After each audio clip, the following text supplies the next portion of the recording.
problématique, c'est surtout la commune, bien sûr, parce qu'il y a le captage d'eau qui se trouve sur la commune, qui alimente 6 autres communes autour de ce bassin-là. Et on a vu que le nitrate il montait énormément. À notre avis, c'était par rapport à les cultures qui ont été changées, les pâtures qui ont été retournées et remises en grande culture.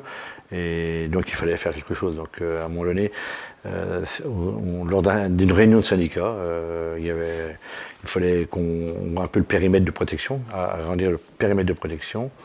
Et à ce moment-là, je suis intervenu en demandant, il y a des parcelles qui sont à vendre, comment on peut les interdire de retourner les parcelles. Donc tout de suite, j'ai interpellé la SAFER qui était dans la salle, et donc j'aurais demandé, dites-moi quand même, c'est pas normal, il faut quand même qu'on fasse quelque chose. Donc aussitôt, ils sont intervenus plus haut, notamment au bassin Seine-Normandie, parce qu'on fait partie de ce versant.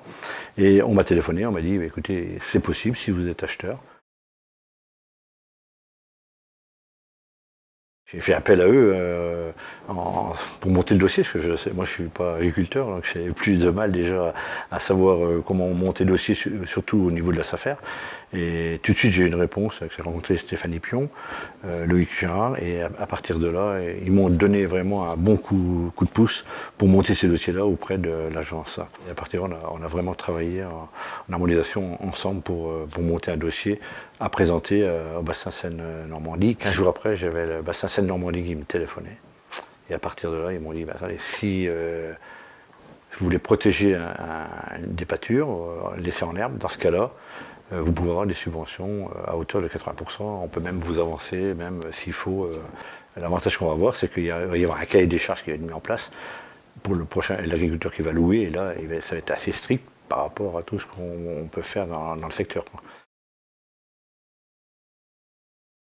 Oui, je serais très satisfait parce que même au niveau du syndicat des eaux, même, parce que la plupart c'est des agriculteurs qui, quand je leur annonçais qu'on avait protégé, eux-mêmes ils étaient même contents de savoir qu'on va pouvoir protéger une partie, bien sûr, on peut être content, mais c'est surtout pour l'agriculture parce qu'on alimente 6 communes.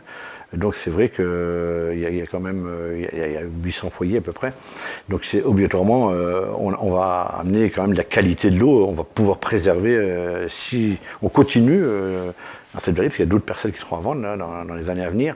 Et si on arrive à protéger, obligatoirement, ça ne peut être que du bien pour l'eau potable, mais c'est surtout l'environnemental. C'est pour ça que je n'ai pas refusé du tout l'interview.